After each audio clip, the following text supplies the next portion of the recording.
봄비가 오는 가운데 셋째 주 주일 예배 나오신 여러분 환영합니다. 서로 한번 인사 나누시겠습니다. 반갑습니다. 앞뒤 좌우로요. 사랑합니다. 마지막 뭐죠? 하늘의 복 많이 받으세요. 오늘은 밥도 줍니다. 맛있는 점심 잡수시고 가시기 바라요.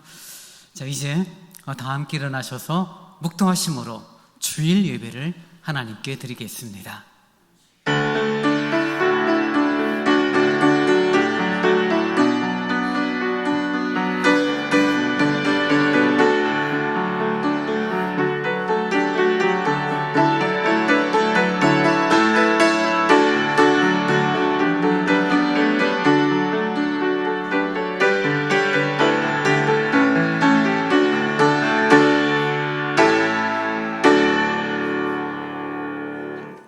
여호와는 나의 빛이요 나의 구원이시니 내가 누구를 두려워하리요. 여호와는 내 생명의 능력이시니 내가 누구를 무서워하리요. 거룩하신 아버지 하나님 고맙습니다. 함께 하시니 감사합니다. 세상의 분주함, 혼란함 속에서 믿음의 길, 십자가의 길을 걷습니다.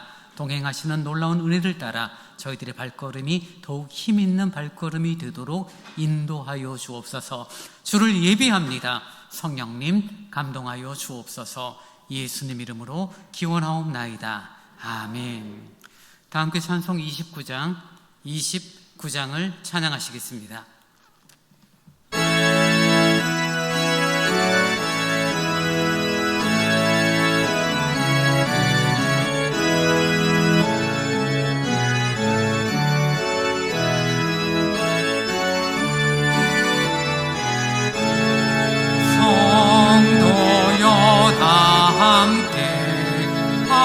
할렐루야 아멘.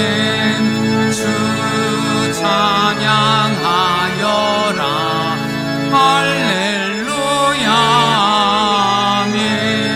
주 보좌 앞에서 택하신 은혜를 다 찬송하여라 할렐루야 아멘. 만문을 열어라 할렐루야 아멘. 온 하늘 울려라 할렐루야 아멘. 인도자 되시며 되신 주 그 사랑 끝없다 할렐루야 아멘. 주 찬양하여라 할렐루야 아멘. 찬양은 끝없다 할렐루야 아멘. 거룩한 집에서 순종 기리며 늘 찬송 부르자 할렐루야 아멘. 다 함께 사도신경으로 우리의 신앙을 고백하겠습니다. 전능하사 천지를 만드신 하나님 아버지를 내가 믿사오며 그 외아들 우리 주 예수 그리스도를 믿사오니 이는 성령으로 잉태하사 동정녀 마리아에게 나시고 본디오 빌라도에게 고난을 받으사 십자가에 못 박혀 죽으시고 장사한 지 사흘 만에 죽은 자 가운데서 다시 살아나시며 하늘에 오르사 전능하신 하나님 우편에 앉아 계시다가 저리로서 산자와 죽은 자를 심판하러 오시리라. 성령을 믿사오며 거룩한 공회와 성도가 서로 교통하는 것과 죄를 사하여 주시는 것과 몸이 다시 사는 것과 영원히 사는 것을 믿사옵나이다. 아멘. 성시교독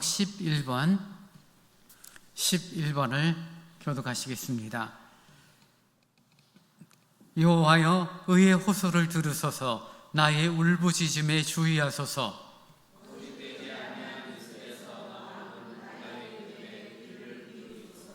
주께서 나를 판단하시며 주의 눈으로 공평함을 살피소서.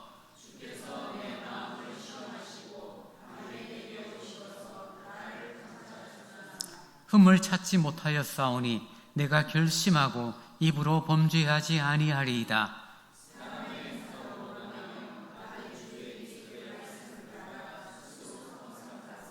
포악한 자의 길을 가지 아니하였사오며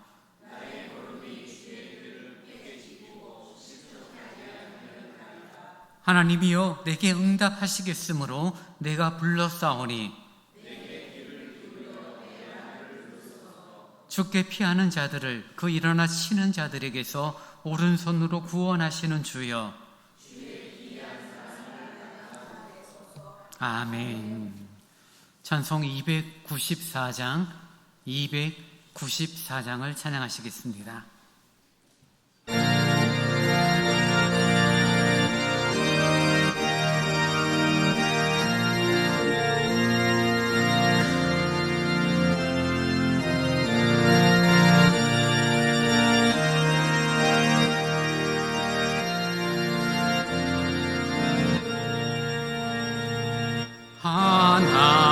하나님은 외아들을 주시는 때까지 세상 사랑하니 참 사랑이로다. 하나님은 사랑이라 죄악에 빠졌던 우리까지 사랑하니 참 사랑 아닌가. 하나님을 배반하고 멀리 떠난 우리 원수같이 대적하나 사랑하여 주네. 하나님은 사랑이라 죄악에 빠졌던 우리까지 사랑하니 참 사랑 아닌가. 세상 죄를 사하시려 우리 죽을 대신 성자 예수 십자가에 고난 받으셨네. 하나님은 사랑이라 죄악에 빠졌던 우리까지 사랑하니 참 사랑 아닌가. 이 사랑에 감사하여 보주께 나오라. 고난 영혼 주께 맡겨 구원을 얻으라. 하나님은 사랑이라 죄악에 빠졌던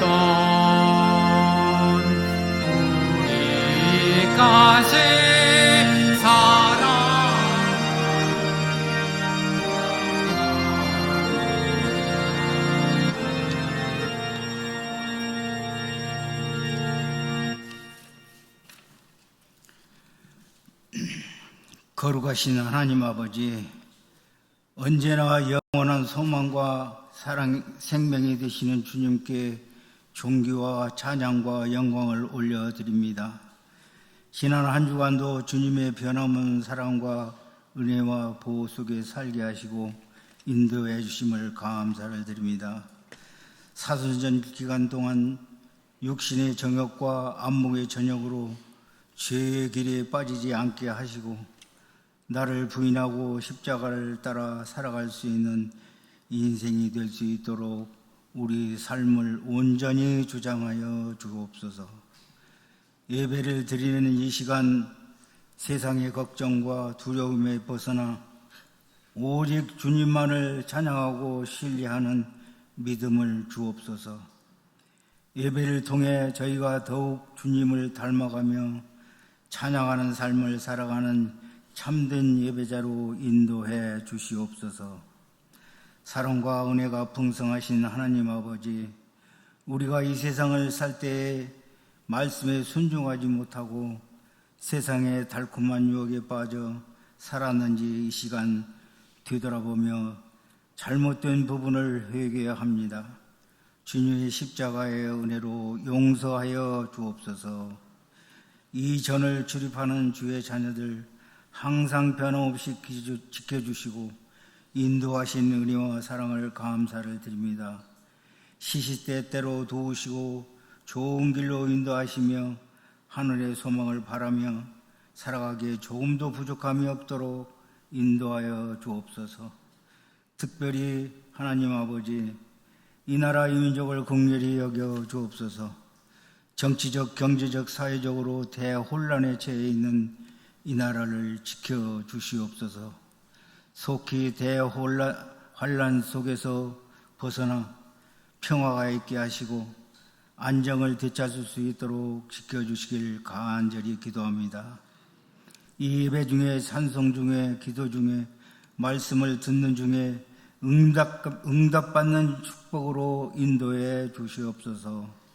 또한 그리스도 몸된 교회와 성도들을 사랑하심을 감사를 드립니다. 각 기관 원료에 함께 하시고 교제하고 서로 사랑함으로 든든히 세워져 가게 하옵소서. 장기 출석하지 못한 주의 자녀들 속히 회복하여 함께 은혜 나눌 수 있도록 인도하여 주옵소서. 또한 우리 교회가 이 지역에 죽어가는 수많은 영혼들에게 새 소망을 전하는 구원의 방주가 되게 하시고 어둠 속에서 주님을 알지 못해 죽어가는 이들에게 진리의 빛을 비추게 하시고 선한 삶으로 우리 주님께 영광 돌리게 하옵소서. 우리 교회가 부흥하게 하시고 모든 성도들이 말씀과 기도에 힘쓰는 교회, 나라와 이웃과 성도들을 위해 중보 기도자가 되게 하여 주옵소서.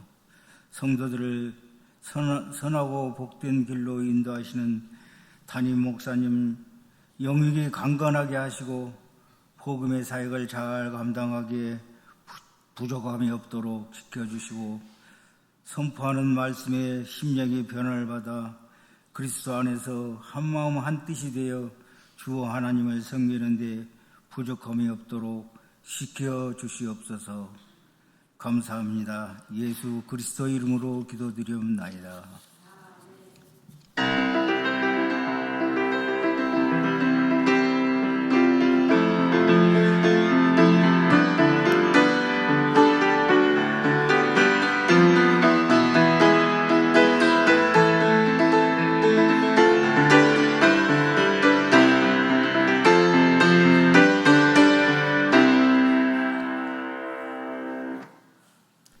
이 시간 우리에게 주신 하나님의 말씀은 히브리서 11장 8절로 16절의 말씀입니다. 히브리서 11장 8절로 16절의 말씀을 제가 봉독합니다. 믿음으로 아브라함은 부르심을 받았을 때 순종하여 장래의 유업으로 받을 땅에 나아갈새 갈 바를 알지 못하고 나아갔으며 믿음으로 그가 이방의 땅에 있는 것 같이 약속의 땅에 거류하여 동일한 약속을 유업으로 함께 받은 이삭 및 야곱과 더불어 장막에 거하였으니 이는 그가 하나님이 계획하시고 지으실 터가 있는 성을 바랐음이라. 믿음으로 사라 자신도 나이가 많아 단산하였으나 잉태할 수 있는 힘을 얻었으니 이는 약속하신 이를 미쁘신 줄 알았음이라. 이러므로 죽은 자와 같은 한 사람으로 말미암아 하늘의 허다한 별과 또 해변의 무수한 모래와 같이 많은 후손이 생육하였느니라. 이 사람들은 다 믿음을 따라 죽었으며 약속을 받지 못하였으되 그것들을 멀리서 보고 환영하며 또 땅에서는 외국인과 나그네임을 증언하였으니 그들이 이같이 말하는 것은 자기들이 본향 찾는 자임을 나타냄이라. 그들이 나온 바 본향을 생각하였더라면 돌아갈 기회가 있었으려니와 그들이 이제는 더 나은 본향을 사모하니 곧 하늘에 있는 것이라. 이러므로 하나님이 그들의 하나님이라 일컬음 받으심을 부끄러워하지 아니하시고 그들을 위하여 한 성을 예비하셨느니라. 아멘. 교회 소식 전합니다. 3월을 살고 있습니다. 제다짐의 달이죠. 새해 품었던 거룩함을 다시금 정립하는 시간이 되길 원합니다. 예배전 기도에 여러분 많이 참여해 주셔서 감사드리고요. 성경 읽기표 꼭 가져가셔서 올 한 해 일독하겠다 한번 여러분 참여해 주시기 바랍니다. 오늘은 각 기관 올레가 있습니다. 점심 식사하시고 자유롭게 올레로 모이고요. 요한전도에는 1시 사무실에서 모입니다. 저희 교회가 속한 서강로의 강북 시찰이 좀 조정이 됐어요. 옛날엔 동시찰이라고 했는데요. 강북 시찰로 바뀌었고 11시 세계로교회에서 시찰회가 모이게 됩니다. 시찰회는 노회전의 행정적인 일들을 절차를 처리하는 그런 모임이 되어집니다. 성경 일천독 운동 201호까지 진행 중에 있습니다. 이제 준비하신 주일헌금을 하나님께 드리겠습니다.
아버지 하나님 고맙습니다. 하루 살고 한 주를 살아가며 또 한 달을 살면서 주께서 베푸시는 귀한 은혜에 감사하여 헌금을 드리게 됩니다. 수고하고 예쓴 열매를 거두어 11조로 하나님 앞에 드리며 감사의 예물로 선교 헌금으로 주께 드리오니 드려진 헌금이 하나님의 거룩함을 따라 귀하게 사용되어지기를 간절히 원합니다. 주님, 헌금을 드릴 때마다 내가 가진 것, 내 것이 아닌 주님의 것이라는 믿음의 고백으로 겸손히 드리는 저희들이 되도록 인도하여 주옵소서. 교회를 향한 수고와 섬김의 손길들이 있습니다. 기억하여 주시고 선한 것으로 채우시며 수고하고 있을 때마다 더 아름다운 열매 거두기에 부족함이 없도록 은혜를 내리어 주옵소서. 주님, 우리의 삶이 너무 곤고하지 않도록 때를 따라 돕는 하나님의 귀한 은혜가 있기를 간절히 원합니다. 예수님 이름으로 기도하옵나이다. 아멘.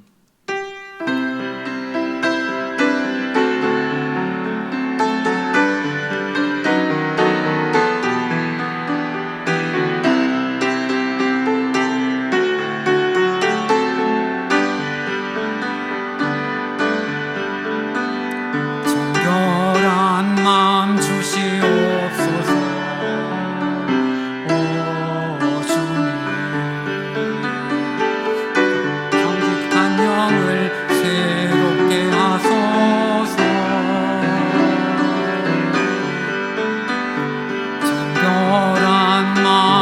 주시옵소서. 오 주님, 간영을 새롭게 하소서.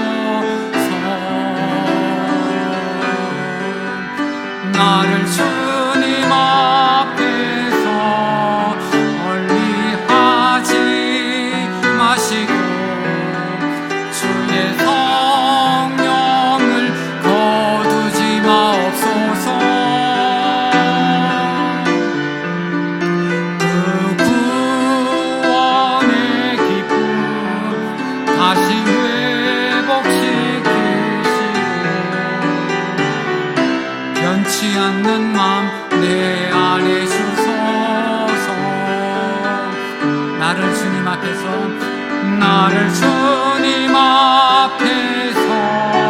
멀리 하지 마시고 주의 성령을 거두지 마옵소서. 그 구원의 기쁨 다시 회복시키시고 변치 않는 마음 내 안에 주소서.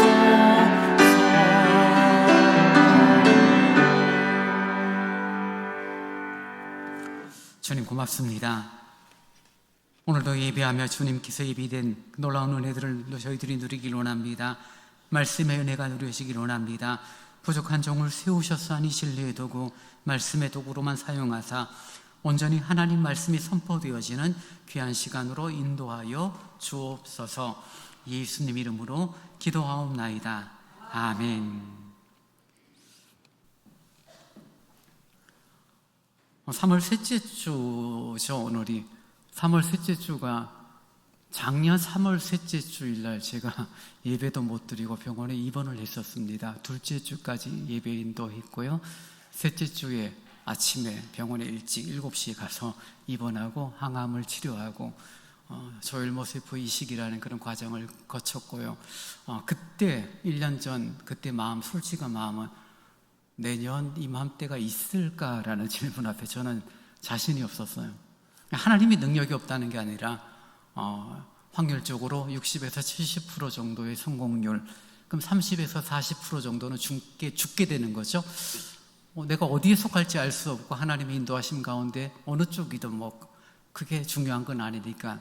그러면서도 이제 마음으로는 만약에 하나님이 어떤 과정 가운데 이끄시는 과정 가운데 나를 데려가시면 오늘이 마지막 주일이 되겠구나 생각했던 그날이 꼭 1년 전입니다. 근데 하나님께서 치료의 과정들을 선히 이끌어 주셨고 1년이 지난 지금 머리도 엄청 길었고 목소리도 이제 찬송 부르는데 호흡이 조금 이제 좀 숨이 덜 차요. 아직도 예전보다는 차지만 그래도 숨도 덜 차고 많이 회복되어지고 여러분의 기도와 여러분의 그런 관심 가운데 하루하루 이렇게 회복이 조금씩 되고 있습니다. 물론 좀 작은 부분들, 불편한 것들이 여전히 있어요.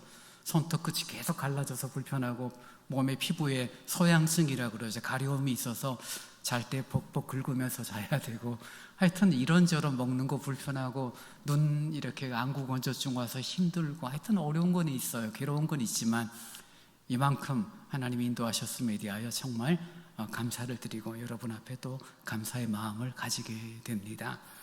여러분, 믿음을 갖고 살아가는 것, 믿음의 근거가 무엇이냐고 묻는다면 결국 그 믿음의 근거는 내 경험이나 내 가치가 아니라 말씀이죠. 하나님이 내게 말씀하셨고 그 말씀을 내가 믿음으로 받아들이게 될 때 믿음이 생겨지게 됩니다. 그래서 믿음의 출발은 말씀이다라고 지난주 저희들이 함께 말씀을 살폈죠. 그리고 그 믿음 있음의 증거, 그럼 내가 믿음이 있다는 것을 어떻게 표현할 수 있는가? 그것은 순종이라는 과정을 통하여 우리들의 믿음 있음을 드러낼 수 있다라고 말씀을 드렸죠. 믿음이 없으면 순종을 못해요.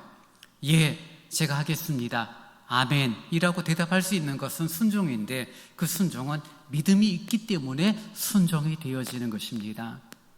오늘 8절에서도 말하는 것처럼 아브라함이 자신의 고향을 떠나 하나님께서 지시할 땅 가나안 땅으로 가라, 근데 왜 가야 되는지 아브라함은 알지 못하지만 하나님 말씀이 들려줬고 그 말씀에 순종을 했기 때문에 갈대아 우르를 떠나 약속의 땅 가나안 땅으로 이동하는 그런 아브라함의 모습을 성경은 뭐라고 표현하고 있죠?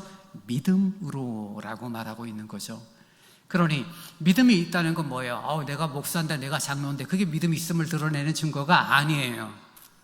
믿음은 순종할 수 있느냐 순종하지 못하느냐, 여전히 고집 피우고 내 자존심이 최고고 내 명예를 앞세우는 일에는 물불 안 가리면서도 순종하지 않는다라면 아무리 훌륭한 목사 장로라고 말해도 그분들이 믿음이 있다라고 말할 수 없습니다. 믿음의 증거는 순종할 수 있느냐 없느냐로 확인하는 것이 성경이 나타나는 부분입니다. 아브라함은 왜 가야 되는지, 지금처럼 빈번하게 좋은 아파트 평수 넓혀서 이사 가는 게 아니라 갈대아 우르라는 이라크 지역에서 지금 이스라엘 땅 가나안 땅까지 굉장히 긴 여정이에요. 자신의 모든 가족들을 데리고 가축들을 데리고 그 긴 여정을 떠나야 하는데 왜 가야 되는지 몰라요. 어떻게 가야 되는지 알 수 없어요. 요즘이야 돈만 있으면 이삿짐 센터 불러서 가면 되지만 자신이 다 가지고 옮겨가야 돼요. 하루 이틀이 아니죠. 굉장히 먼 거리예요. 몇 달을 그런 텐트 생활을 하면서 가야 되는 그런 여정을 아브라함이 출발했는데 그 출발의 근거가 말씀이었고 그 말씀에 대한 순종. 그래서 히브리 기자는 아브라함은 믿음으로 부르심에 순종했고 그리고 믿음으로 그 부르심을 따라갔다라고 말하고 있습니다.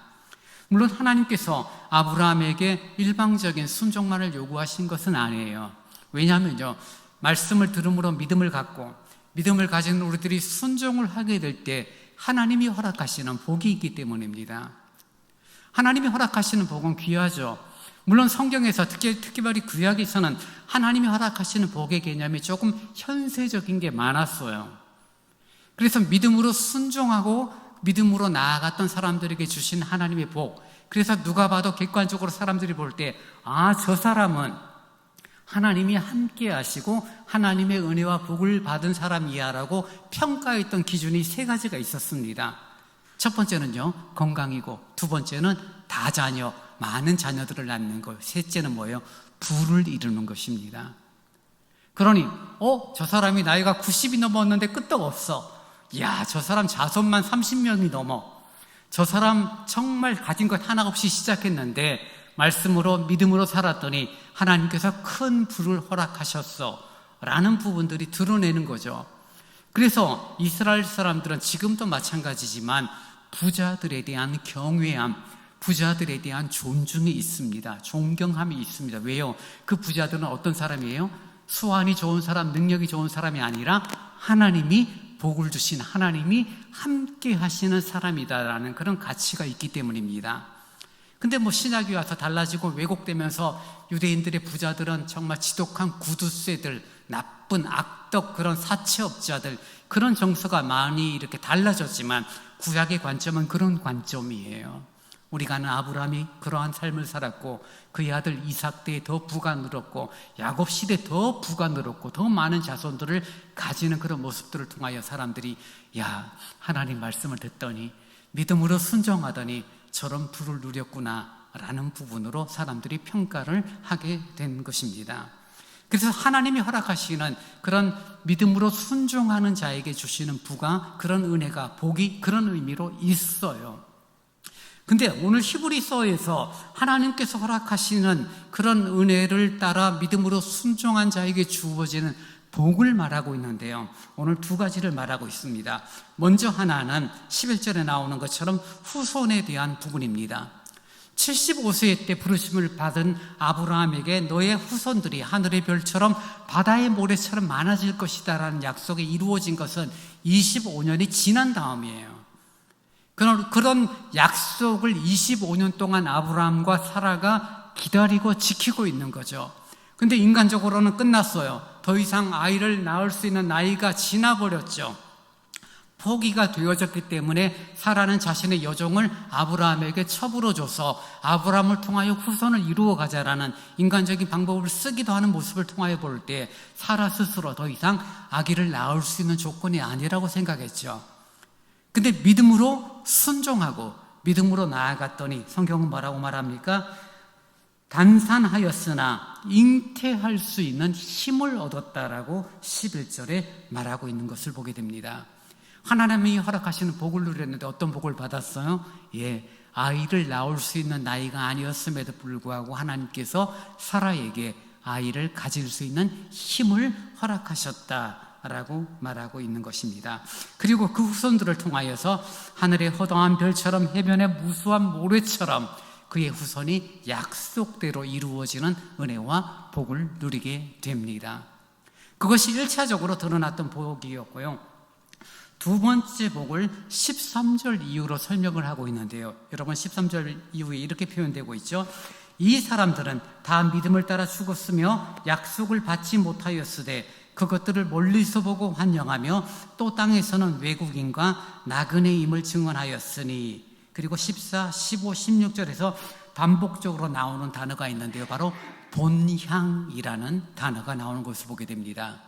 그러니 하나님께서 허락하시는 은혜와 복이 있었는데 그것이 그들에게 본향을 예비해 주시고 본향을 주셨다라는 그런 표현입니다. 여러분, 살면서 나이가 젊을 때는 그런 생각이 안 들었는데 50, 60, 70쯤 되면 생각드는 것 중에 하나가 뭔가 좀 애틋하고 뭔가 좀 그립고 뭔가 좀 공허한 느낌이 드는 경우들을 가지실지 몰라요. 특히 60대 넘는 남자분들이 그런 경험들을 많이 합니다. 뭔가 공허한 거예요. 정말 알콩달콩 살아서 아기를 낳고 행복하게 살았고 재산도 어느 정도 꾸렸는데 뭔가 허전한 거예요. 그래서 여러분, 세상적으로 그분들이 어떤 행동을 합니까? 어디로 가요? 산으로 가는 거죠. 산으로 가서 혼자 집 짓고 나는 자연인이다, 그런 삶을 사는 거죠. 왜요? 그 공허함이라는 것들을 뭔가 충족시키고 싶은데 아내를 통하여서, 가족들을 통하여서, 삶에 통하여, 돈을 통하여서 그런 것들이 뭔가 충족되지 않는 허전함이 있기 때문이죠. 고향을 그리워하면서 마음을 갖기도 하거나 별 이유도 없는데 마음이 허전한 그런 부분들이 있는데요. 여러 가지로 설명을 할 수 있겠지만 우리 신앙의 관점으로 설명을 한다면 그것은 바로 그 마음속에 본향을 향한 사모함, 그리움이 본능적으로 있기 때문입니다. 아무리 잘 살아도, 아무리 훌륭해도 이 땅에서 우리들이 영원히 살지는 않습니다. 그죠? 때가 되면 우리들이 죽어야 되고 영혼은 불멸이니 그 영혼이 거할 어느 공간, 어느 영역으로 옮겨질 수밖에 없는 것이 우리 인생이죠. 그러니 70, 80 혹은 강건하여도 90이라고 일컫는 그런 우리들의 삶이 어느 날 끝이 나면 본향으로 가게 되는데 그 본향에 대한 본능적인 그리움이 지금 이 땅에 육체를 갖고 살아가는 우리들에게도 여전히 있는 거예요. 그래서 허전하고 뭔가 가보고 싶고 언젠가 가게 되겠지라는 막연한 꿈을 꾸면서도 정확한 답을 찾지 못하는 그런 인생의 모습들을 우리는 보게 되는 것입니다. 여러분, 본향, 천국을 향한 그리움, 천국을 향한 소망들이 기독교인들, 믿는 사람들에게는 공통적으로 누려지는 은혜요, 하나님이 허락하시는 복입니다. 아무리 여러분 정말 곤고해도, 아무리 힘이 들어도 우리는 돌아갈 본향이 있고, 아무리 잘났고 아무리 내가 행복해도 그것들은 다 내려놓고 돌아갈 본향이 있다. 그것이 하나님이 허락하시는 영적인 복임을 오늘 성경은 우리에게 가르쳐주고 있습니다. 여러분, 갈대아 우르에서 평범한 삶을 살았죠. 아버지가 우상을 만들었고 아버지가 만드는 우상을 바라보며 아브라함도 여전히 우상을 숭배하고 우상을 깎아서 팔면서 생계를 유지했던 그 아브라함에게 하나님의 음성이 들려지고 하나님의 음성을 따라 움직이는 아브라함, 그리고 그 아브라함의 삶의 모습은 늘 나그네, 외국인과 같은 삶이었음을 말하고 있는 것을 보게 됩니다. 특별히 9절 마지막 줄 후반절에 이런 표현이 나오는데요. 동일한 약속을 유업으로 함께 받은 이삭 및 야곱과 더불어 장막에 거하고 있다라고 말하죠.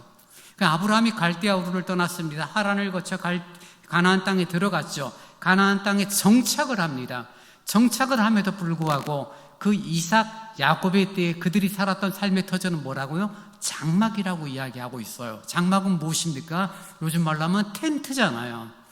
요즘 캠핑 좋아하시는 분들 있지만 그냥 들고 가서 천막 치고 그 안에서 먹고 자고 하는데 그 안에서 먹고 자는 세월이 어느 시간 한평생이라는 거예요. 근데 왜 아브라함과 이삭과 야곱이 부를 누리고 있었고 가진 것이 많았고 많은 종들이 있었음에도 불구하고 성을 쌓거나 집을 짓지 않고 장막, 텐트 생활을 왜 했느냐라는 질문 앞에 우리는 본향이라는 단어와 장막이라는 단어를 통하여 비교할 수 있죠. 우리가 외국인으로 살아가고 나그네로 살아간다는 것은 제한적이죠. 일시적이라는 그런 부분이 큽니다. 결국 돌아갈 내 고향, 내 땅, 내 나라라는 그런 부분이 있는 거죠.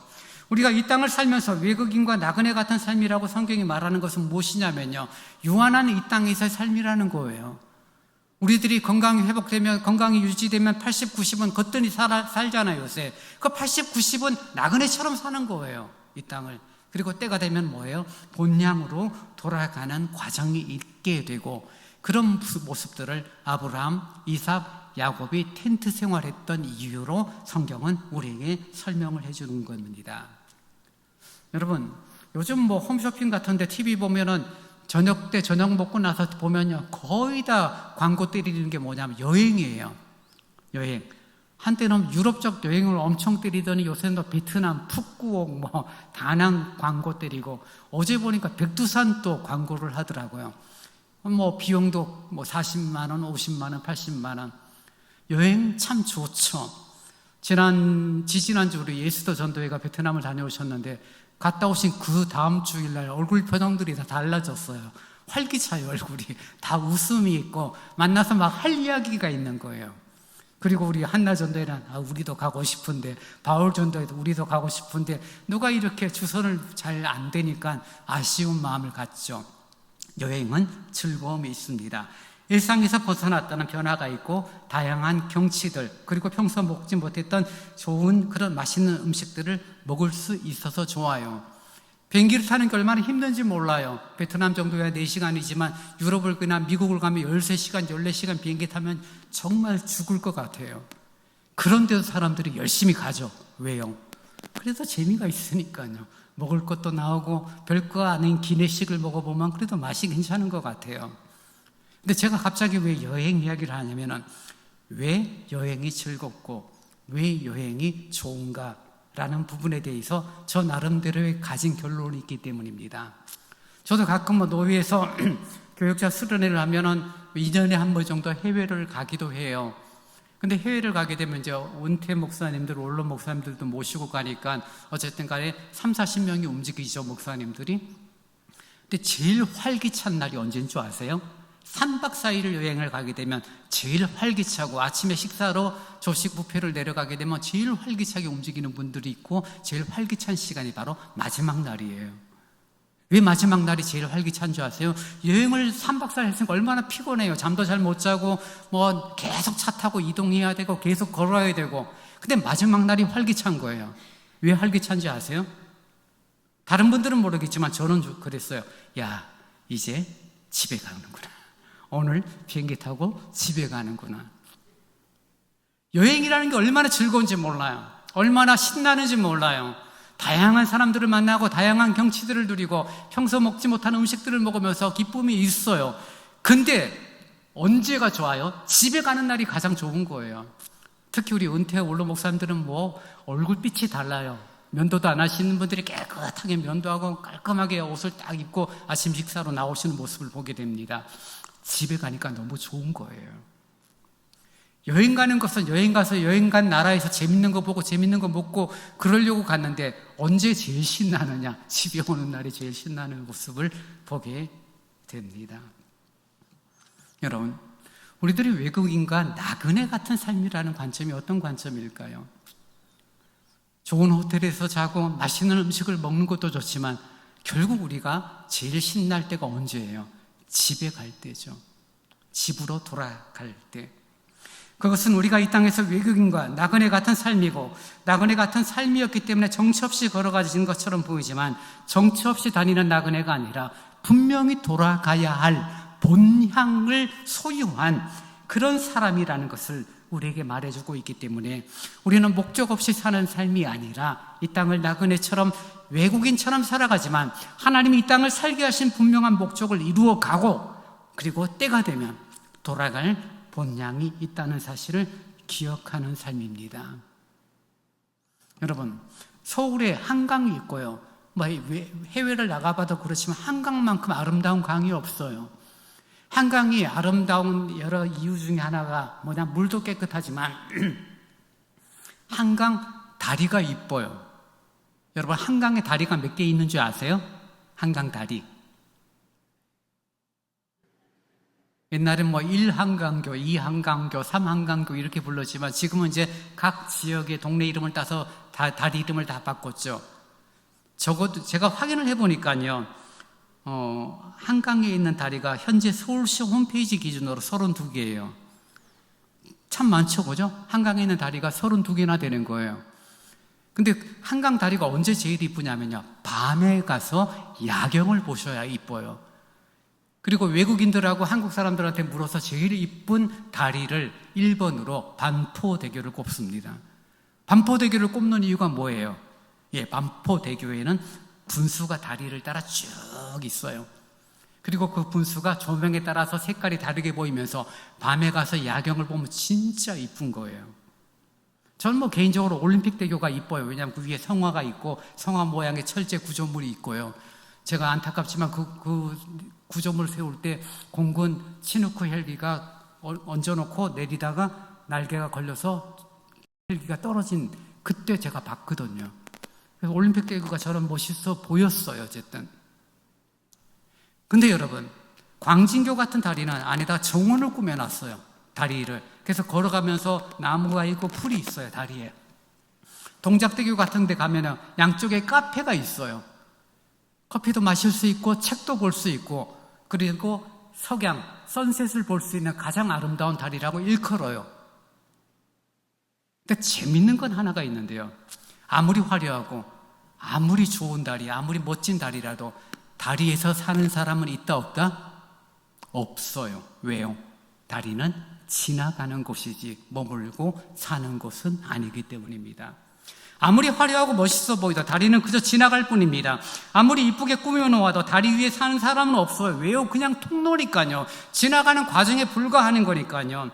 요한일서가 말하는 것처럼 이 세상도 그 정력도 다 지나가요. 근데 성경은 뭐라고 말하죠? 오직 하나님의 뜻을 행하는 자는 영원할 것이라고 말하고 있으니 70, 80을 살면서 지나가는 인생처럼 보이지만 하나님의 뜻을 행함으로 말미암아 영원한 본향을 소망하며 살아가는 그런 삶이 우리들의 모습이라는 것들을 좀 기억할 수 있기를 원합니다. 저와 여러분에게는 주님이 예비하신 본향이 있고 그 본향을 위한 과정과 통로가 지금의 삶이에요. 그리고 그 삶 속에서 하나님께서 은혜와 복을 허락하사 일용할 양식을 공급하시는 주의 은혜 가운데 복된 삶을 하루하루 살아가고 있는 것입니다. 여러분, 창세기를 읽으면서 뒷부분에 가장 많은 범위로 이렇게 양을 차지하고 있는 게 요셉의 스토리예요. 요셉이 애굽의 총리가 되어집니다. 그리고 정말 그가 그로 말미암아 약속의 땅으로 흉년이 7년이란 긴 시간 동안 먹을 것이 없었던 그 아브라함의 후손들이, 야곱의 자녀들이 70명이 약속의 땅에서 잠시 애굽으로 옮기게 됩니다. 그리고 애굽의 고센이라는 땅에 머물게 되면서 그 비옥한 땅에서 시간을 보내면서 200만 명 가까이 되는 많은 수로 번성하게 되는 그런 성경의 역사를 우리는 보게 되죠. 그래서 그 일에 주도적으로 쓰임받았던 사람이 바로 요셉입니다. 애굽의 총리였고 왕 다음에 권위를 가졌던 요셉입니다. 근데 요셉이 자기가 죽을 때 유언을 남기는데요, 어떤 유언을 남기느냐면요, 내가 죽고 그리고 내가 묻히게 될 것이다. 그리고 우리 후손들이 하나님께서 허락하신 약속의 땅 가나안 땅으로 다시 돌아가게 될 것이다. 그때 내 뼈를 함께 가지고 가달라라고 유언을 남깁니다. 여러분, 애굽 왕 다음에 권위를 가진 그런 요셉의 무덤, 요셉의 장례가 어떻게 치러졌을지는 우리는 상상만 해도 답이 나오죠. 얼마나 화려하고 얼마나 아름답게 만들어놨겠습니까? 근데 요셉은 그게 싫은 거예요. 그게 별로 중요하지 않은 거예요. 내 육으로, 내 뼈는 어디로요? 하나님이 허락하신 약속의 땅, 가나안 땅에 묻혀지기를 원했던 거죠. 왜요? 거기가 내 고향이라고 생각했으니까요. 근데 단지 가나안 땅이라는 특정한 지역, 특정한 장소를 말하는 것일까요? 결국 우리들이 돌아갈 본향, 영원한 천국에 대한 소망을 갖고 살아가는 그런 삶이 우리에게 있음을 기억하는 그런 모습들을 우리에게 설명해주고 의미 있게 던져주고 있다는 것을 우리는 좀 볼 필요가 있습니다. 하나님은 미쁘신 분이죠. 신실하신 분입니다. 하나님은 한결같으신 분이에요. 사람은 변덕스럽죠. 정말 변덕스러워요. 충성하는 것처럼 보이다가 나중에 배신을 하기도 하고, 저 사람은 정말 어리석은 것 같은데 보면 알고 보면 그냥 똑똑하고, 한결같지가 않아요. 사람은 정말 달라져요. 그래서 누군가가 저 사람은 참 한결같은 사람이야 라는 평가를 받는다라면 그 사람은 정말 독한 사람일 거예요. 어떻게 40년, 50년, 70년을 살면서 한결같은 삶을 살 수 있겠습니까? 좋은 쪽으로 한결같은 삶을 사는 건 어려워요. 근데 나쁜 쪽으로는 한결같은 삶을 사는 삶을 보기는 합니다. 그러면 그렇지. 저 사람은 뭐 늘 똑같아. 결국 뭐 늘 공수표지. 늘 뭐 말뿐이지. 늘 뭐 저렇지. 이런 식으로 한결같은 나쁜 쪽으로는 살아요. 근데 좋은 쪽으로는 한결같지 않아. 참 좋은 분이었는데 어느 날 이상해진 거예요. 참 신실하다고 생각했는데 어느 날 믿음과는 아무런 상관없는 그런 삶을 살아가는 모습들을 보죠. 근데 우리 하나님은 그렇지 않습니다. 인생과 다르세요. 하나님은 한결같습니다. 하나님은 아름다운 분입니다. 하나님은 결코 거짓이 없습니다. 인생이 아니니 시건치 아니하시고 말씀하신 바를 이루지 않겠느냐라고 선지자는 말하기도 합니다. 여러분, 그 신실하신 하나님이 우리를 위하여 본향을 준비했고, 오늘 본문 16절 마지막 절은 이런 표현을 하죠. 그들을 위하여 한 성을 예비하셨느니라 라고 말합니다. 아브라함과 이삭과 야곱이 살았던 삶의 터전은 장막이에요. 텐트예요. 일회성이에요. 늘 이동을 해야 돼요. 근데 하나님이 세우신 삶의 터전은 뭐예요? 한 성이라고 말하고 있고 영구히 거할 수 있는 곳임을 우리에게 설명을 하죠. 장막과 성을 비교해요. 하나님께서 우리를 위하여 예비해 두신 것, 성이라는 거예요. 우리가 우리를 위하여 준비하는 것은 아무리 잘나봤자 장막 수준에 불과하다는 것입니다. 장막 같은 텐트처럼 삶을 우리가 나그네로 살아가다가 어느 날 80, 90이 되어 우리의 영혼을 영원한 성으로 이끌어 가실 그 하나님이 한결같고 신실하신 하나님임을 오늘 히브리서는 우리에게 말해 주는 것입니다. 여러분, 믿음으로 순종하는 것 쉽게 생각하지는 마세요. 믿음으로 순종이 하는 게 생각보다는 어려워요. 내 생각이 있고 내 가치가 있고 내 경험들이 있습니다. 근데 그것들하고 같이 가는 방향이라면 순종이 어렵지 않아요. 내 생각도 그래. 오케이, 맞아. 하면서 하나님 안 그래도 내가 갈대아우로 가려고 그랬어. 거기가 아마 시간 지나면 개발되고 아마 대박 터지는 곳이야. 나도 갈대아우르를 떠나서 가나안 땅으로 가려고 했었어 라고 아브라함이 생각할 때 하나님이 부르시면 땡큐 하고 아멘 하고 얼른 갔을 거예요. 근데 그 시절에는 이사라는 개념이 없죠. 그것도 정말 몇 달을 걸쳐서 여정을 가야 되는 그 가나안 땅으로의 부르심에 대하여 아브라함이 순종하고 가는 희생들, 어려움들, 불편함들은 말로 할 수 없었을 것입니다. 하나님께서 만약에 저와 여러분에게 어떠한 것을 요구하시고 말씀하시고 순종을 우리에게 기대하신다면 그 순종함으로 말미암아 저와 여러분은 손해보는 게 있고 저와 여러분은 마음 상할 일이 있고 불편한 일들이 생길 수 있습니다.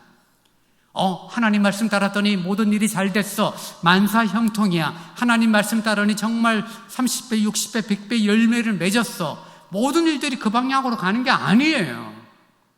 부흥사들은, 간증하는 사람들은 그렇게 말할지 모르지만 그 사람들은 정말 1000명 가운데 1명, 2명이에요. 대부분은 말씀대로 살았더니 어려운 거예요. 말씀대로 살았더니 오해를 받는 거예요. 순종하고 살았더니 마음이 괴로운 거예요. 불편한 거예요. 손해를 보게 되는 거죠. 시간을 뺏기게 되는 거죠. 근데 순종을 하는 그런 모습은 쉬운 일이 아닌 것입니다. 그러나 그런 순종을 통하여서 하나님이 허락하시는 이 땅에서의 복이 있고 영원한 본향 한 성을 예비하신 그 놀라운 은혜가 저와 여러분에게 보장되고 있다는 사실을 기억할 수 있기를 원합니다. 특별히 우리 연세 많으신 우리 권사님들, 어려서 살았던 삶보다 앞으로 살아야 할 삶을 아무리 계산해도 그렇게 많이 남아있지 않다라고 생각하실 거예요. 갈 때가 다 돼가는구나. 너무 두려워하거나 너무 속상해하지 마세요. 돌아가야 할 본향으로 영원한 성, 영구한 성이 우리에게 주어진다는 사실을 기억하게 될 때 우리는 오히려 죽음조차 넘어서는 하나님의 은혜와 하나님의 사랑들을 우리는 아름답고 풍성하게 누리게 될 것입니다. 예수 그리스도를 믿는 자에게 주어지는 은혜와 복이 무엇입니까? 이 땅에서의 장막 같은 생활이지만 풍요로움이 있어요. 윤택함이 있어요. 어려움이 있긴 있지만 감당할 수 있는 힘과 용기를 우리 하나님이 허락하세요. 그래서 우여곡절이 있고 전도서가 말하는 것처럼 좋을 때 나쁠 때가 반반 섞여서 우리들의 삶이 이어져요. 70년 살았는데 30년은 행복한 시간이었고요. 30년은 참 힘든 시간이었을 거예요. 10년은 기억도 안 나는 시간들이고요. 그런 삶을 사는 것처럼 보이지만 그것이 끝이 아니라 영원한 본향으로 우리를 인도하시는 하나님의 능력의 오른손에 저와 여러분이 붙들리고 있다는 사실을 기억할 수 있기를 원합니다. 그래서 여러분, 믿음의 길, 십자가의 길을 우리는 여전히 걸어갈 수 있습니다. 예수님을 향한 사랑의 용암처럼 치솟는 열정의 사람들, 하나님의 나라를 바라보며 소망의 사람들, 그런 사람들은 삶의 우여곡절하고 상관없이 여전히 행복할 수 있고 여전히 기쁠 수 있고 여전히 감사가 누려지는, 성경이 말하는 범사에 감사하는 삶이 여전히 이어지는 것입니다. 여러분, 베트남 여행 갔다 와서 한 주간 밝은 표정을 가지셨던 것처럼 여러분의 예배에 참석하는 여러분의 얼굴들이, 여러분의 마음들이 더 밝아지기를 원해요. 함께 예배하는 것이 얼마나 귀한 일이고, 함께 식탁을 나누는 일이 얼마나 복된 일이고, 그리고 함께 우리들이 정말 성도 다르고 이름도 다르고 환경도 다르고 조건도 다르고 성격도 다 다른 사람들이 한 교회라는 공동체 속에서 믿음의 길을 걷는 게 얼마나 신나는 일인지 몰라요. 이것 때문에 기뻐하고 이것 때문에 즐거워하다가 어느 날 하나님이 부르시면 영원한 본향 한 성을 예비하신 그 땅에, 그곳에 우리들이 들어가 놀라운 은혜와 복을 누릴 수 있기를 원합니다. 성경에서만 봤던 아브라함을 만나게 될 것이고, 마음속으로만 생각했던, 믿음으로만 봤던 예수 그리스도를 직접 만나게 될 것이고, 하나님의 영광의 자리, 더 이상 슬픔과 눈물과 애통함이 없는 그 아름다운 본향을 소망하며 오늘 나그네와 외국인 같은 삶이지만 하나님의 함께 하심을 감사로 여기며 복된 믿음의 길을 걸어갈 수 있기를 원합니다. 믿음의 출발은 말씀이고, 믿음의 증거는 순종이고, 믿음의 결과는 아름다운 본향이라는 사실을 기억하며 약속의 땅, 하나님이 허락하시는 귀한 땅을 소망하며 저와 여러분의 신앙의 길 순종으로 이어져가는 복된 삶이 되기를 간절히 바랍니다. 이제 다 함께 일어나 찬송 246장을 찬양하시겠습니다.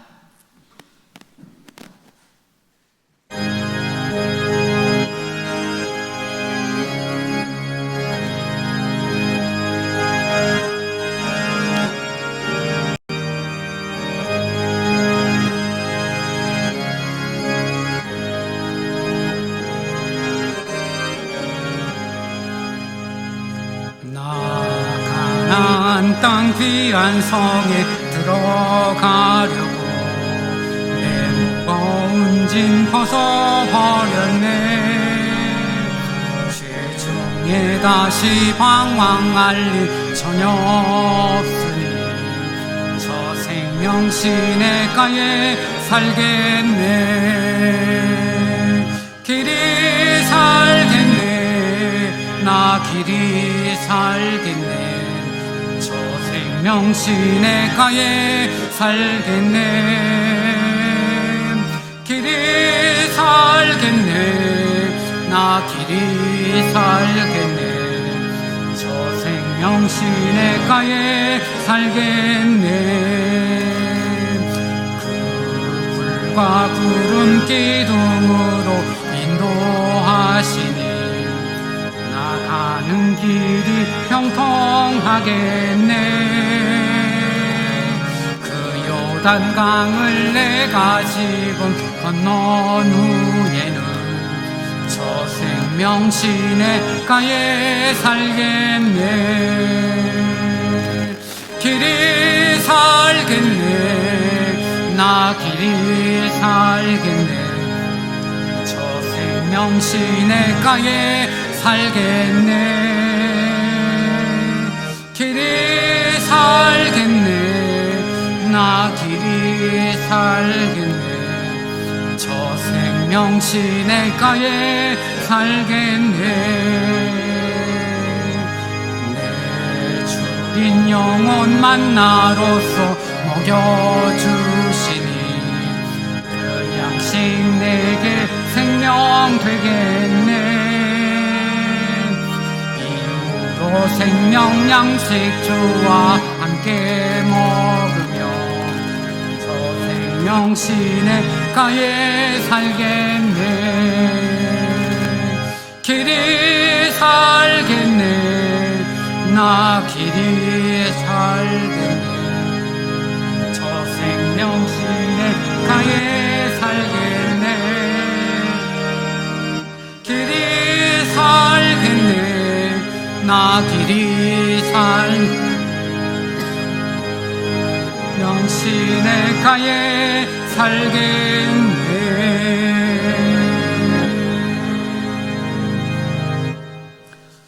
이 시간 우리 함께 기도할 수 있었으면 좋겠습니다. 믿음의 결과가 무엇입니까? 아름다운 본향이에요. 믿음의 결과가 무엇입니까? 하나님이 동행하심입니다. 나그네와 그냥 장막 같은 삶이지만 그것을 지나서 영원한 성이 예비되었음을 기억하며 하나님 천국을 소망하며 본향을 소망하는 나의 삶이 되도록 인도해 달라고, 이 땅의 것에 마음 빼앗기고 이 땅의 것 때문에 힘들어하지 않도록 하나님 함께 해달라고 같이 기도합니다. 기도하겠습니다. 거룩하신 아버지 하나님, 고맙습니다. 본향을 소망하고 본향을 사모할 수 있는 믿음을 허락하시니 참 감사합니다. 믿음으로 본향을 바라볼 수 있기를 원합니다. 장막 같은 그런 삶의 터전, 나그네로 외국인으로 살아갈 수밖에 없지만 그러나 돌아갈 본향, 영원한 성이 예비되어 있음을 믿어오니 자비로우신 주님이여 우리의 심령 위에 은혜와 복을 허락하여 주시기를 간절히 원합니다. 아버지 하나님, 정말 믿음으로 살아가기를 원합니다. 삶의 우여곡절을 믿음으로 저희들이 잘 분별하게 하시고 옳고 그름을 믿음으로 분별하게 하시고, 그래서 하나님이 기뻐하시는 이 땅에서의 나그네의 삶을 아름답게 살아갈 수 있도록 자비로우신 주님이여 은혜와 복을 허락하여 주옵소서. 그렇게 살아가다가 어느 날 주님 부르실 때 아름다운 삶, 나를 위하여 예비된 본향을 향하는 믿음의 길을 걸어가도록 자비로우신 주님이여 은혜를 내려 주옵소서. 서로 귀히 여기고 서로 아름답게 여기고 서로 섬기며 함께 본향으로 갈 날을 준비하고 예비하는 우리들의 모습이 되어 자비로우신 주님 성령님 함께하여 주옵소서. 감사합니다.